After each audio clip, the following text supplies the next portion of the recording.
हरिओम। तो आज प्रश्न है कि कितने घंटे सोना चाहिए? जीवन में नींद कितनी जरूरी है? और मुझे अच्छी नींद नहीं आती। सरोज जी, कितने घंटे सोना चाहिए? क्या नींद जीवन में जरूरी है? ये बहुत ही महत्वपूर्ण प्रश्न है, क्योंकि हमारा जीवन टिका हुआ है हमारे आहार पर। जो हम खाना खाते हैं, कैसा खाते हैं, किस तरह से खाते हैं, कौन सा भोजन करते हैं, जो हम शरीर के अंदर डालते हैं। दूसरा जो पहिया है जीवन का, वो है हमारी एक्सरसाइज। हम कितना अपने शरीर को हिलाते हैं, डुलाते हैं, मूवमेंट देते हैं, सही प्रकार से देते हैं या नहीं देते। तीसरा जो पहिया है, वो है हमारी नींद, कि हमारी रात की जो नींद है वो कैसी है, कितनी है, गहरी है या नहीं है। और जो चौथा पहिया होता है, वो है हमारा मानसिक स्वास्थ्य। हमारा मन कैसा है, उसमें तनाव है, क्रोध है, चिड़चिड़ापन है। तो जो नींद है वो भी एक, जैसे कार के चार पहिए होते हैं। एक पहिए में यदि पंचर हो जाए तो बाकी तीन पहिए, कार खड़ी हो जाएगी। बाकी तीन आपने पूरी तरह से हवा चेक की हुई है, हवा परफेक्ट है, एक पहिया।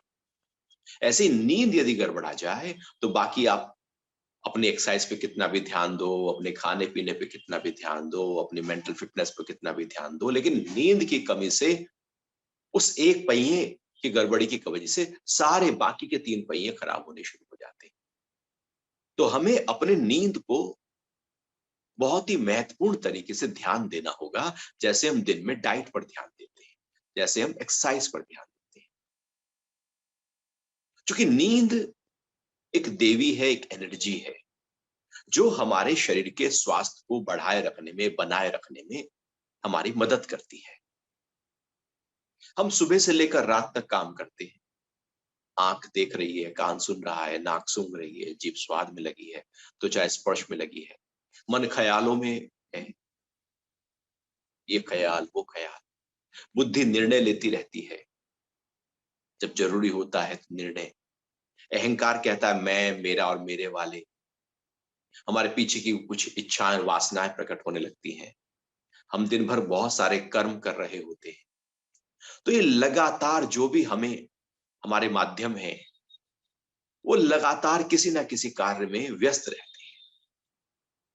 और शरीर को भी देखो तो शरीर भी पूरी तरह से व्यस्त रहता है। शरीर के सारे अंग प्रत्यंग, चूंकि हम जागे हुए हैं तो कभी भी हम एकदम हाथ का मूवमेंट कर लेते हैं, कभी पैर का कर लेते हैं, कभी आगे झुकते हैं, कभी पीछे झुकते हैं, कभी खड़े हो जाते हैं, कभी बैठ जाते हैं, कभी चलने लगते हैं। तो दिन भर शरीर अलर्ट में है। सारे अंग प्रत्यंग पूरी तरह से, जैसे कोई सेना में सारे जवान एकदम बॉर्डर पे अलर्ट पे रहते हैं, किसी भी समय कोई भी हमला हो सकता है, तो अलर्टनेस, ऐसे शरीर भी अलर्ट में रहता है। तो दिन भर काम करते रहते, करते करते करते करते ये इंद्रियां, ये शरीर के अंग, ये मन, ये बुद्धि, सब थक जाते हैं। उनको अब फिर से आराम चाहिए, उनको ऊर्जा चाहिए, एनर्जी चाहिए। शरीर के सारे जो सेल्स हैं, उसमें जो क्षतिपूर्ति हो रही है, डेटोनेशन हो रहा है, अब उनमें भी फिर से एक नया जोश चाहिए।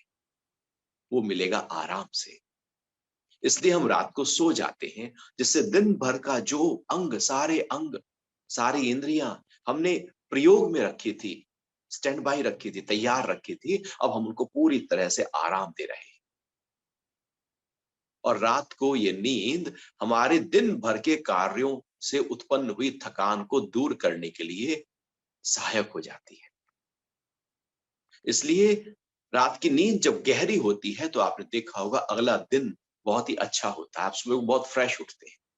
और नींद यदि अच्छी ना हो तो आपको भारीपन लगेगा, वो फ्रेशनेस नहीं रहेगी, आंखों में जलन सी लगेगी, वो स्फूर्ति जो होनी चाहिए थी वो कुछ कम दिखाई देगी। सुबह को पेट भी खुल के साफ नहीं होगा, किसी काम करने की इच्छा भी नहीं होगी, एक डलनेस सी दिन भर बनी रहेगी, सुस्ती सुस्ती सी रहेगी, लगेगा थोड़ा सो जाए। और दिन में फिर उबासी आएगी, नींद आएगी। और लेटने जाएंगे तो फिर शायद दिन में नींद ना आए। तो रात की नींद हमारे दिन पर टिकी है और दिन रात पर टिका है। रात्रिचर्या दिनचर्या पर टिकी है, दिनचर्या रात्रिचर्या पर टिकी है। रात और दिन आपस में तारतम्य बनाते हुए जीवन की यात्रा को आगे बढ़ाते हैं। अब दिन यदि डिस्टर्ब है, आपने एक्सरसाइज ठीक नहीं की, डाइट ठीक नहीं थी, मन ठीक नहीं था, पूरा दिन डिस्टर्ब था, तो रात की नींद डिस्टर्ब हो जाएगी। रात की नींद डिस्टर्ब है तो पूरा दिन डिस्टर्ब हो जाएगा। एक दूसरे के अरस-परस है। एक को ध्यान नहीं बल्कि दोनों को ध्यान देना होता है। इसलिए नींद बहुत ज़रूरी है, चूँकि वो क्षतिपूर्ति करती है शरीर में। शरीर में भी बहुत सारे लगातार शरीर काम करते रहने से वो थकने लगता है और उसमें जो एजिंग है वो फ़ास्ट होने लगती है। उस एजिंग को स्लो करने के लिए, अंग-प्रत्यंगों को आराम देने के लिए, उनको फिर से ऊर्जावान, बलवान और ताकतवर बना देने के लिए आराम की आवश्यकता होती है। तो इस तरह से रात की नींद बहुत ही ज़रूरी है। पहली बात तो ये। अब कितने घंटे सोना चाहिए? ये कितने घंटे का कोई हिसाब नहीं। घंटे तो बाद में बने, नींद तो पहले से ही चली आ रही है। घड़ी तो बाद में बनी, नींद तो पहले से ही चली आ रही है। हम इस प्राकृतिक क्रिया को घंटों में क्यों बांधे? घड़ी में क्यों बांधे? घड़ी में कैसे बांध सकते हो? हम क्यों अलार्म से उठ जाएं? जितनी शरीर को आवश्यकता है नींद की, स्वाभाविक नींद उतनी चाहिए ही चाहिए।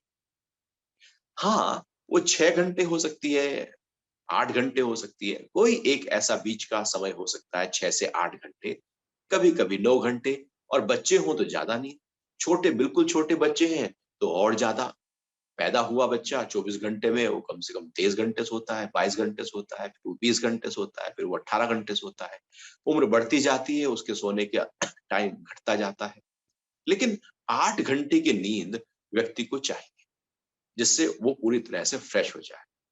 तो ये 8 घंटे की नींद पूरी गहरी हो, टूटी-वूटी ना हो, उठ-उठ के ना हो। गहरी नींद 8 घंटे की यदि हमें मिल रही है, तो हम पूरी तरह से फ्रेश हो जाते हैं।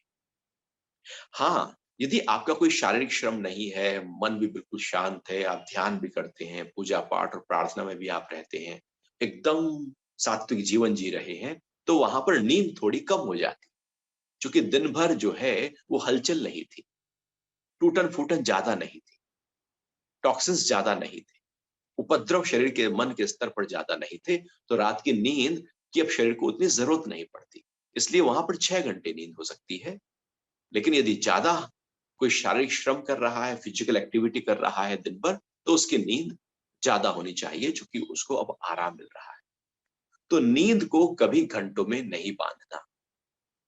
ऐसा नहीं कि आप घड़ी देखकर सोएँ और घड़ी देखकर उठें। हो सकता है आज आपके शरीर को 7 घंटे 30 मिनट की ज़रूरत हो, कल को हो सकता है 7 घंटे की ज़रूरत हो, परसों को हो सकता है 8 घंटे की ज़रूरत हो। अब हमें कैसे पता कि शरीर को, एनर्जी को, प्राणा को, अंग-प्रत्यंगों को, इंद्रियों को कितने आराम की ज़रूरत है? हम ये कोई अनुमान नहीं लगा सकते, वो शरीर को ही पता है, वो बॉडी को ही पता है कि कितना रिक्वायरमेंट है उसको। इसको स्वाभाविक नींद कहते हैं कि रात को सोए, सुबह उठे। लेकिन यदि दिन हमारा डिस्टर्ब है, बहुत टेंशन में है, बहुत स्ट्रेस में है, बहुत परेशान है, दुखी है, डरा हुआ है, तो ऐसे में रात की नींद डिस्टर्ब हो जाएगी। वो डिप्रेशन, वो दुःख, वो टेंशन, वो सोते हुए प्रकट हो जाएगी और व्यक्ति सोचने लगेगा और सोचते-सोचते उसको नींद ही नहीं आएगी। वो करवट से करवट। फिर हम गोली खाते हैं कि भैया गोली खाने से नींद आ जाए, कोई ऐसा उपाय करते हैं नींद आ जाए। तो हम अपने दिन को नहीं देखते। अपने दिन को देखो, दिन को ताकत दो, दिन को हल्कापन दो, दिन ऊर्जा प्रसन्नता से भरो। खाना ठीक रखो, पोषक तत्व पूरे होने चाहिए। ऐसा ना हो कि कुपोषण हो। मान लो जिनको बी12 की कमी होती है शरीर में, उनको फिर नींद ज़्यादा आती है, क्योंकि विटामिन्स कम है, तो वो नींद जो है, वो बी12 की कमी से हो रही है, तो विकारी नींद हो जाती है। तो दिन को ध्यान देने से आपकी नींद अच्छी होगी। तो एक होती है स्वाभाविक नींद, एक होती है विकारी नींद, एक होती है तामसी नींद। स्वाभाविक नींद है कि पूरे स्वस्थ हैं, रात सोए सुबह उठ गए। तामसी नींद है, सुबह आंख तो खुल गई, शरीर ने कहा उठ जाओ, हो गया सोना, लेकिन आंख खुली, देखा अरे आज तो संडे है, कहीं जाना तो है नहीं। हमने तान ली रजाई, तान ली चद्दर और फिर सो गए। और फिर निकल गया 15-20 मिनट, फिर आंख खुली, देखा अभी तो अंधेरा सा ही हो रहा है, फिर और सो गए, फिर 1 घंटा निकल गया। ऐसे करते करते जितनी नींद की जरूरत थी उससे ज्यादा हम सो जाते हैं। जब स्वभाव से आंख खुल जाए वहां तक स्वाभाविक नींद, फिर जबरदस्ती आप सोने चले जाओ, उसके बाद शुरू हो जाती है तामसी नींद। वो तम गुण की नींद है, वो कोई फायदेमंद नहीं है, वो आलस्य के कारण से है, वो बिना जरूरत के है, बिना आवश्यकता के है। वो केवल और केवल हमारे तम गुण के कारण से हम नींद में गए हैं। और एक तीसरी नींद होती है विकारी नींद। जैसे किसी को कोई बीमारी हो, बुखार हो, कोई भी किसी भी तरह की शरीर में रोग हो, तो शरीर ज्यादा नींद मांगता है, ज्यादा आराम मांगता है। वो इसलिए मांगता है क्योंकि उस नींद से शरीर की रिकवरी हो रही होती है। यदि आप आराम नहीं दोगे तो फिर रिकवरी स्लो हो जाएगी। इसलिए जितना आराम मिलेगा शरीर को, उतना ज्यादा शरीर रिकवरी में चला जाएगा। इसलिए रोग की अवस्था में ज्यादा व्यक्ति सोने लगता है, और वो अच्छा है क्योंकि उससे उसका रोग का निदान हो रहा होता है। तो ऐसे में इसको विकारी नींद कहते हैं। तो नींद जब हम रात को सोते हैं तो रात को या तो सुषुप्ति अवस्था होती है, बहुत गहरी नींद आ रही होती है, या हम स्वप्न में रहते हैं। दो फेस रात भर चलते रहते हैं। एनर्जी लेफ्ट ब्रेन और राइट ब्रेन बदल बदल कर लगभग 1-1 घंटे बाद में गति करती रहती है। और हम कभी एकदम डीप स्लीप को अनुभव कर रहे होते हैं, कभी अनकॉन्शियस माइंड में हमारा मन चला जाता है, और वहां से जो दिन भर के क्रियाकलाप थे, जो सब इकट्ठे हो गए थे, स्टोर हो गए थे, वो खुलते हैं। और इसके पहले भी जो कुछ घटनाएं घटी, देखी, सुनी, रजिस्टर्ड की, वो खुलकर आ जाती है, और वो सब खिचड़ी सा बन जाता है। और फिर शुरू होती है एक फिल्म बनना, हमारे चित्त के पटल पर एक पिक्चर चलनी शुरू हो जाती है, जिसको स्वप्न कहते हैं। वो हम अनुभव कर रहे होते हैं। वहां पर खुली आंखों से जो दृश्य है वो नहीं होता, बल्कि बंद आंखों से स्वप्न लगातार चल रहे होते हैं। वास्तविकता कुछ और होती है, लेकिन हम स्वप्न में होते हैं। और जब हम स्वप्न में होते हैं तो ये पता नहीं लगता कि हम स्वप्न में हैं। उस समय वो वास्तविकता होती है, जब जागे होते हैं तो यह वास्तविकता होती है। तो स्वप्न लगभग 1 घंटा चलते हैं, उसके बाद फिर गहरी नींद आ जाती है, फिर स्वप्न चलते हैं, फिर गहरी नींद आ जाती है। ये प्रक्रिया रात भर चलती रहती है, और ये स्वप्न दिन भर के कचरे को सफाई करने का काम करते हैं। यदि रात को स्वप्न ही ना है तो व्यक्ति का मन बहुत भारी हो जाएगा, बहुत ज्यादा अनेक प्रकार के दुख उसके जीवन में मानसिक रूप से प्रकट हो सकते हैं, क्योंकि कचरा तो इकट्ठा था लेकिन निकला नहीं। तो कचरे को निकालने की क्रिया है स्वप्न। यदि दिन भर बहुत हल्का है तो स्वप्न कम होते जाते हैं, दिन बहुत भारी है तो स्वप्न उसी तरह से बढ़ते चले जाते हैं। तो स्वप्न आते हैं, और किसी लोगों को स्वप्न ही स्वप्न आते हैं, गहरी नींद ही नहीं आती। 8 घंटे तो सो लिए, लेकिन वो स्वप्न में थे, 8 घंटे के बाद भी लगता है फ्रेश ही नहीं है, क्योंकि गहरी नींद नहीं। तो ऐसे में अपनी इस नींद को गहरापन देने के लिए रात को सोने से पहले ऐसे जाएं जिससे आपका मन एक्टिव ना हो। तो कोशिश करें कि रात को जब डिनर आप ले रहे हैं, खाने और सोने में 2 घंटे का अंतर कर लेना, और उसके बाद में माइंड को एक्टिव नहीं करना। कोई ऐसा वाक्या, कोई ऐसा संवाद, कोई ऐसी चर्चा, कोई ऐसा प्रसंग, कोई ऐसा फोन कॉल, कोई ऐसी मूवी पिक्चर नहीं देखना जिससे माइंड एक्टिव हो जाए। अब मन को शांत करने का समय आ गया है, जो दिन भर वो एक्टिव था। तो इसलिए एकदम लाइट म्यूजिक हो सकता है, संगीत हो सकता है, कोई शास्त्र हो सकता है, आप पढ़ें, जिससे आप एकदम रिलैक्स होते चले जाएं। ऐसी घर में चर्चा हो सकती है जो आपको रिलैक्स करे, हल्की फुल्की बातचीत जो आपके मन को शांत करे। उस प्रक्रिया से आप उस 2 घंटे को बिताएं, या अपने साथ रहें, ध्यान करें। फिर आप सरसों का तेल लें या नारियल का तेल लें, और पैर के तलवे में अच्छी तरह से रगड़ लें, अच्छी तरह से मालिश कर लेना। और उसके बाद कपड़े से पोंछ देना। फिर वही तेल चिकनाहट वाले हाथों को घुटने के नीचे हल्की सी मालिश कर लेना, और फिर वही चिकनाहट वाले हाथ की कान से मालिश कर लेना।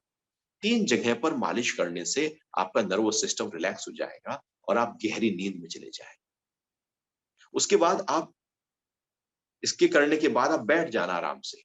अभी सोने के लिए हमने पूरी तैयारी कर ली, लाइट वाइट सब बंद कर दिया, ब्रश व्रश कर लिया है, कपड़े भी साफ सुथरे पहने हैं, बिस्तर भी झाड़ लिया है और सब कुछ एकदम परफेक्ट है। कमरे के अंदर कोई जूता चप्पल झूठे बर्तन सब कुछ भी नहीं है। एकदम साफ सुथरी एनर्जी के साथ में हम सोने जा रहे हैं, कमरा बिल्कुल साफ सुथरा है। उसके बाद में आप बैठ जाना थोड़ी देर के लिए और आंख बंद करके 5 बार का जाप करना, उसके बाद 5 बार ऊ का जाप करना, फिर म का जाप करना और उसके बाद ओम का जाप करना। यदि हस्बैंड वाइफ है तो दोनों बैठ जाएं आराम से और दोनों इस प्रकार से ऊ म और फिर ओम का जाप करें और फिर बैठ जाएं थोड़ी देर के लिए ध्यान की अवस्था। ध्यान की अवस्था में जब बैठे तो अपने ध्यान को अपने सांसों पर टिका देना कि श्वास कब आ रहा है और कब जा रहा है, और परमात्मा का धन्यवाद करना। दिन भर के क्रियाकलापों के लिए परमात्मा का थैंक्स करना। जो लोग हमारे जीवन में आज सहयोगी हुए हैं उनका धन्यवाद करना। एक एक एक जैसे ही आपके अंदर ग्रेटिट्यूड का भाव आएगा मन एकदम हल्का हो जाएगा और फिर आप सोने के लिए चले जाना, लेट जाना, आंख बंद करके अपने ध्यान को माथे के बीचों बीच टिका देना, आप एकदम सो जाएंगे। यदि आपको लगता है तब भी नींद नहीं आ रही है तो उस समय फिर आप योग निद्रा कर लें। योग निद्रा में अपने ध्यान को शरीर के नीचे से लेकर पैर के अंगूठे, अंगुलियां, तलवा, एड़ी, टखना, पिंडली, घुटना, जंघा, जंघा मूल, पेट, छाती, कमर, कमर का निचला हिस्सा, ऊपरी हिस्सा, छाती के दोनों भाग, सीधा हाथ पूरा और फिर उल्टा हाथ, गला, ठोड़ी, आंख, नाक, कान, माथा, सिर, धीरे धीरे एक एक अंग को नीचे से ऊपर और फिर ऊपर से नीचे निहार लेना। जैसे ही आप एक एक अंग को निहारना शुरू करेंगे आप पाएंगे आप सो चुके होंगे। क्योंकि नींद तब नहीं आती जब आप सो तो लेट तो जाते हैं लेकिन मन कहीं एक्टिव हो जाता है, मन कहीं सक्रिय हो जाता है, किसी ख्याल को सोचना शुरू कर देता है। जब वो ख्याल को सोचना शुरू करे मन वहां से हटाकर फिर शरीर के अलग अलग अंगों पर ले आना, आप पाएंगे आप गहरी नींद में सो जाए। और आपको लगता है कि नहीं ये भी कुछ मजा नहीं आ रहा है, इसमें भी आपको अभी नींद नहीं आई, तो आप उंगलियां लेटे लेटे उंगलियां फंसाना, हथेलियां पलटना, जैसे हम ताड़ आसन करते हैं खड़े होकर, ऐसे लेटे लेटे आप खींच लेना अपने उंगलियों को। तो जैसे ही आप खींचेंगे और 3-4 बार खींचना आपका नर्वस सिस्टम एकदम रिलैक्स हो जाएगा और फिर आप 100 से उल्टी गिनती गिनना शुरू करना। आप पाएंगे थोड़ी देर, क्योंकि नीचे से 1 से 100 तक तो याद है, उल्टी गिनती गिनने पर ध्यान देना पड़ता है, तो मन गिनती पर चला जाएगा, ख्याल टूट जाएंगे, शरीर तैयार था सोने के लिए और एकदम आप सोने के लिए चले जाएंगे। तो इस तरह से इन उपायों के माध्यम से हम अपनी नींद को गहरापन दे सकते हैं। जी हाँ, नींद बहुत जरूरी है, इसका जरूर ध्यान रखना है। नींद जब कम होती है तो तो मानसिक रोग पैदा होते हैं, तनाव, क्रोध, चिड़चिड़ापन, अवसाद के साथ साथ पाचन तंत्र की गड़बड़ी और अनेक प्रकार के शारीरिक और मानसिक रोग केवल नींद की कमी से पैदा हो जाते हैं। इसलिए नींद एक देवी है, इसको ध्यान दें, इसको पूरी शक्ति दें, पूरी तवज्जो दें। जैसे दिन भर के अन्य कार्यों को देते हैं ऐसे नींद को दें। फिर आप देखना ये नींद आपके शरीर के स्वास्थ्य में चार चांद लगा देगी। आज के लिए इतना ही। हरिओम।